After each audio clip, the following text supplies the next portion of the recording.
We talk about the narrative in miniature wargaming. This idea of miniatures, terrain, tabletop effects, and a rule set to create not only a simulation of what you can do, but in those moments where if you can step back from the table or pause for a moment, you feel like you're there. And I have to say, historicals tends to do this the best.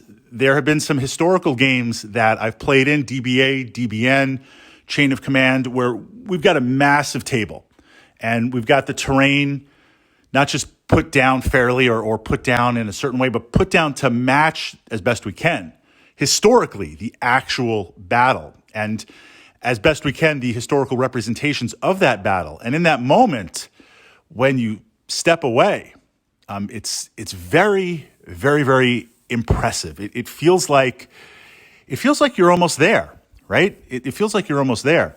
So one of the things that I always strive to do in my games, in my war games, I mean, you could just play with counters.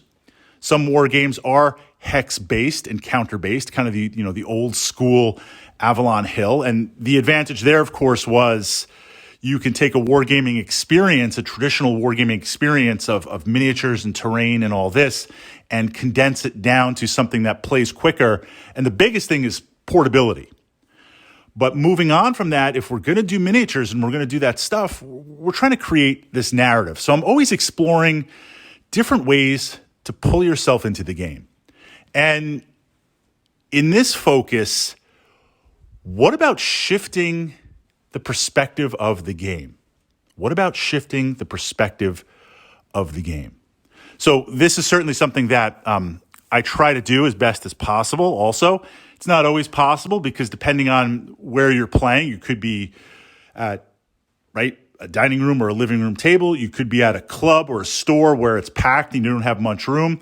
But most of us, I would say, when we're playing a war game, you're standing for the most part.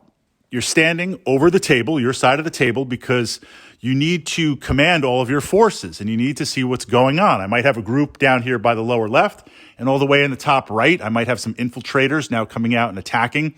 I need to see that whole perspective. So I feel like you spend most of the time, if it's your miniatures, looking at the rear of them, and you spend most of the time looking at your opponent's miniatures, mostly the front from that perspective. Just stepping to the side for a few minutes changes the perspective tremendously. So with that, what I try to do is at different times, usually when my opponent's going, because when it's my turn, I'm making some tactical decisions, I'm rolling dice, I'm figuring things out. I don't want to stall the game or slow play. That's not my intention. So when it's my opponent's turn and they're moving, I am paying attention, yes, because I'm calculating what I'm going to do. But something as simple as sitting down and, if possible, lowering the chair or sitting down and moving back so you're almost pretty much at eye level between the table and the unit you're looking at, kind of like literally getting behind a unit and looking at the eye level or visibility level of that unit. What can it see on the table? That combined with painted miniatures, terrain, and effects, that's really something else. And just trying to spend those few seconds to put yourself in there. You're in this unit, right? We've got a tank unit advancing. We've got confirmation over the next ridge in the forest. Mechs have engaged. We have reports of artillery fire coming in. I look at these 4 tanks. I get down behind them.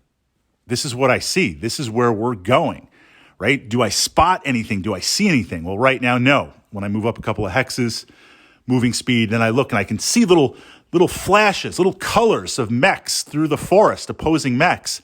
Think about that point real time, the difference between being behind those tanks or standing up over the table.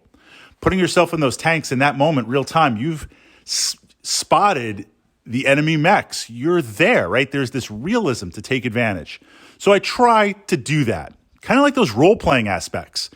The dungeon master is explaining, or the GM is explaining various what you see, what's going on. Yeah, I'm thinking, okay, this could be combat. Where am I? What spell am I going to use? This and that. But also the theater of the mind where you're trying to visualize what the dungeon master or the GM is explaining.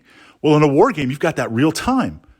You've got the miniatures, you've got the terrain, you've got the effects, you've got the distance and timing, you've got everything set up to change that perspective from standing to sitting to trying to get behind each unit just for a little bit, to taste that, to experience that. That really, really brings in the narrative so much more.